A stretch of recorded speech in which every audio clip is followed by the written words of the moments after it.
Throughout the ages, architects and engineers have designed and built the great structures that have made our world and withstood the test of time. Hi, I'm Ed Asner. Welcome to Architects and Engineers. Let's look now at modern steel frame buildings. This is the Empire State Building, a marvel of modern architecture. It was built to last. Architects and engineers of today use computers to design and engineer buildings that will endure the forces of nature, such as earthquakes, fires, and hurricanes. This modern skyscraper was also built to last.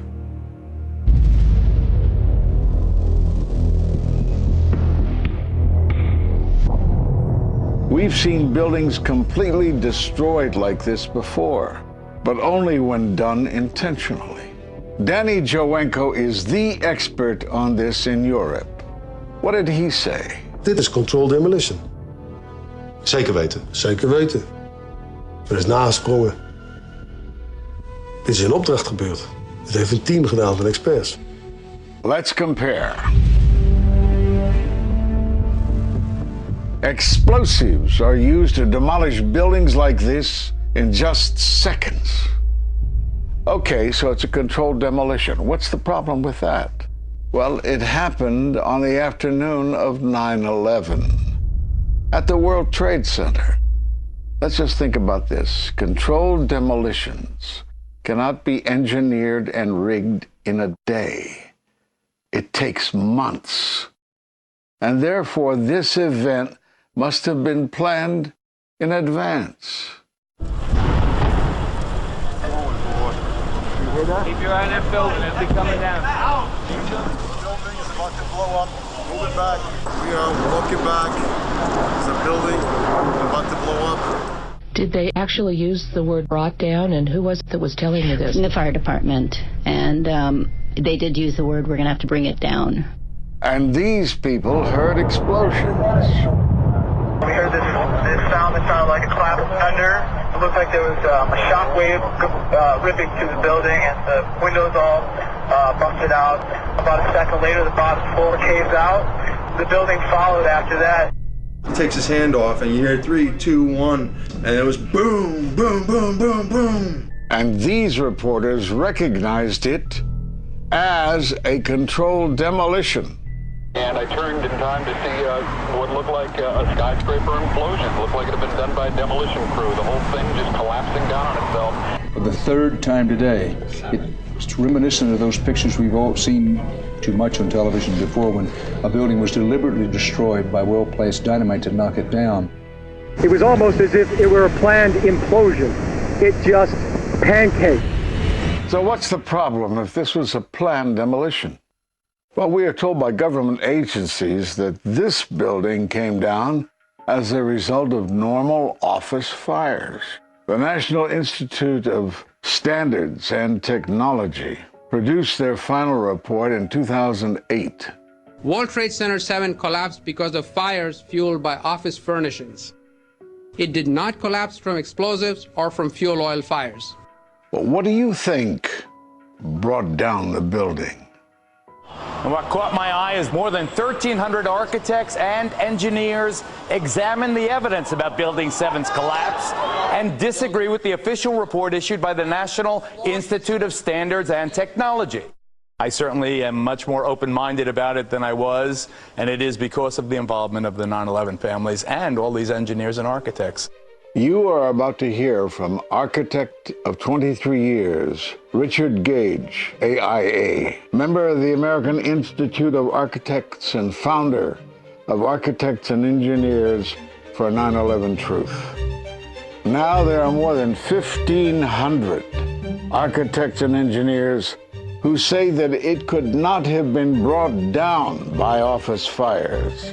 They are backed by 9/11 family members who are calling for an independent, unbiased investigation. I'm Richard Gage. Fires have never before caused the collapse of any skyscraper.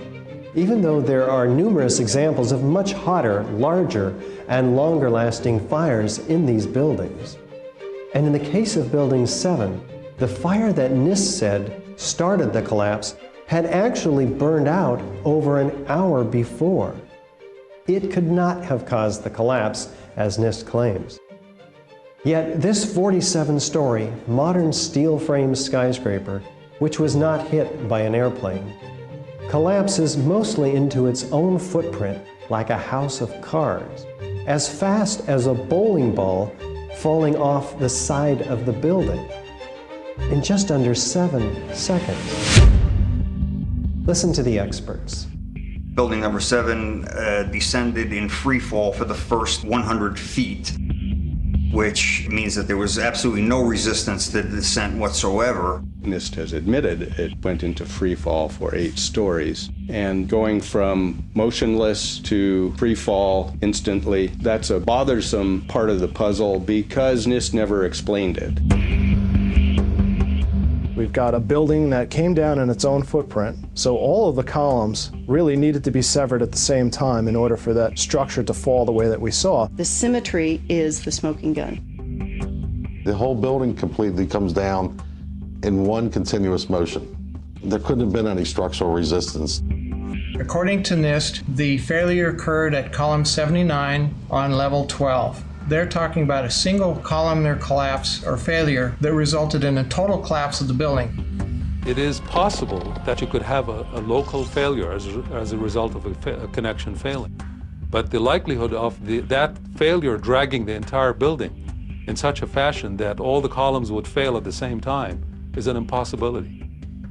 Impossibility? Yes. What I saw, it was a classic implosion. The center of the core, the penthouse area, starts to move first, and then the building follows along with it. I'd like to know why NIST excluded the document from FEMA in Appendix C that documented the evidence of melting steel.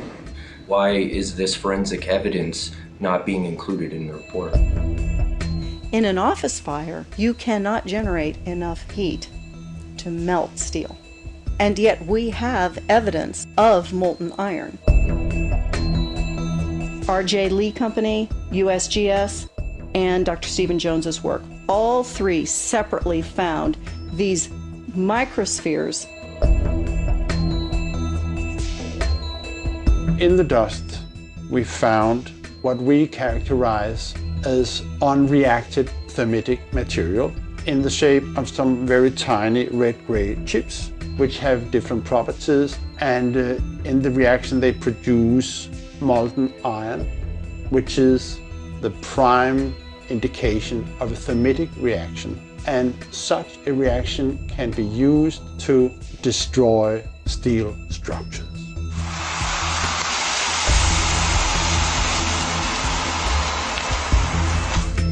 What we have found is a modern version of thermite, which we call nanothermite. There were these iron microspheres present in all of the dust samples that needed to have been formed in extremely high temperatures. I've independently seen thermitic activity within 2 separate independent samples of World Trade Center dust. My contention, based on finding thermite residue in the dust, is that it happened before. It didn't happen after in the fires that ensued in the rubble pile afterwards. All the characteristics of the microspheres tell me that thermite was involved in melting those steel beams. So thermite, if it was present at the World Trade Center and created this molten metal that so many witnesses and photographic evidence shows, would also explain the fact that the fires could not be put out at Ground Zero. The only thing that is consistent with all of the evidence that we have that could cause such a thing is the use of thermite to cut through the steel. You'd get down below and you'd see molten steel running down the channel rails. Like you're in a foundry. Yeah. Like lava. Like it was lava from a volcano. Well, the manual gets into thermite, and if it says if you have melted steel or concrete, which we had on 9/11. We should test for it. It's this fused element of steel, molten steel and concrete and all of these things all fused by the heat into one single element. We're asking for an investigation that follows national standards. There's no excuse to not test for this. If terrorists used explosives in '93, why didn't we test for them? If all these witnesses heard explosions, why aren't we testing for them? NIST concedes that they found no evidence for explosives. So then we asked them, well, did you look? And they said, no, we did not look for explosives or residues of explosives. So the preconceived notion of NIST is that there's no evidence for explosives, and so there's no point in looking.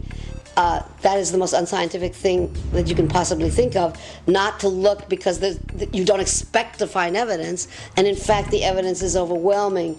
They state these conclusions for which there's virtually no evidence, and then they ignore conclusions that can be drawn from the evidence.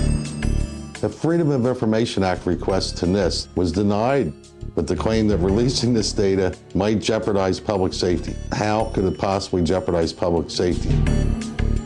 The destruction of evidence was a criminal act in itself. It was already being carted away and destroyed when the FEMA investigators got there about a month after September 11th. You can't do science when you are deprived of the evidence and when your hypothesis is the least valid instead of the most likely. When the most likely hypothesis in the case of Building 7 wasn't even mentioned. This is not science. The scientific forensic evidence, ignored by NIST, but carefully reviewed by teams of technical professionals, corroborates the hypothesis of explosive-controlled demolition. We've traveled to 21 foreign countries and 32 American cities, bringing this evidence to the attention of the public. And we're backed by 9/11 family members and other concerned citizens who are calling for an independent, unbiased investigation. I'm a family member trying to find out the answers to the murder of 3,000 plus people. The bottom line is that it needs to be investigated properly. Please look at architects and engineers. People all around the world, scientists all around the world are questioning this. And there's some deep, deep explaining to do. It took some kind of consciousness raising on my part before I was willing to look at the possibilities. And really, you need to go where the evidence leads. As an engineer, and I have 3 degrees in engineering, I signed that petition for architects and engineers for 9/11 Truth some time ago because the American people absolutely need the truth of 9/11. Look at the evidence. In fact, I'll say this very categorically. Any reasonable person who looks at the evidence that's been brought forward has got to come away with the feeling that something has to be done, a real investigation has to be put forward. We will never heal. This country will never, ever, ever forget that day. We have to demand a new investigation. I want justice here. The country owns this. We were all victims. You all should want answers. It's not just ours, not just mine. We all lost something that day. It's distressing for everyone to come to terms with this evidence. But we must pursue the truth wherever it leads. Look at the evidence and decide for yourself.